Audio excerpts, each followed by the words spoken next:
Здравейте!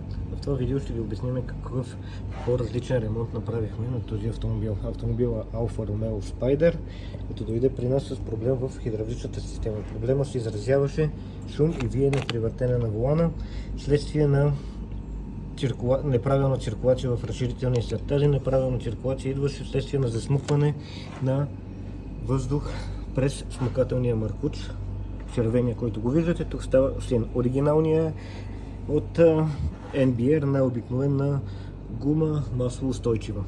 В случая клиентът имаше желание да си поръча оригинален маркуч, ние имахме желание да доставиме, но за съжаление той не се предлага, спряно от производство. Съответно ние не оставаме нашите ремонти в недовършен вид. Свалихме маркуча, като нещо много важно, запазихме междинната тръба, снатката, която се пада точно над шайбата на хидравличната помпа. Метална тръба с планка, която се закача към мотора. Тя си е оставена, за да имаме оригинален вид. Червения маркуч, който го виждате, той е маслоустойчив, използва се за турбопътища при камиони. Една идея по-усилен от този, който е синия. Синия съответно, много от вас знаят, че също се използва за турбопътища при леки автомобили. В случай избрахме най-добрите кривки, които можеше да се вземат, за да имаме максимално запазен оригинален вид на автомобила.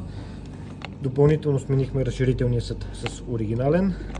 Направихме и промивка на хидравличната система, за да може маслото да е ново, рейка, маркучи, помпа, всичко да е промито, нов разширителен съд, нови смукателни маркучи и в момента автомобила може отново спокойно да се управлява.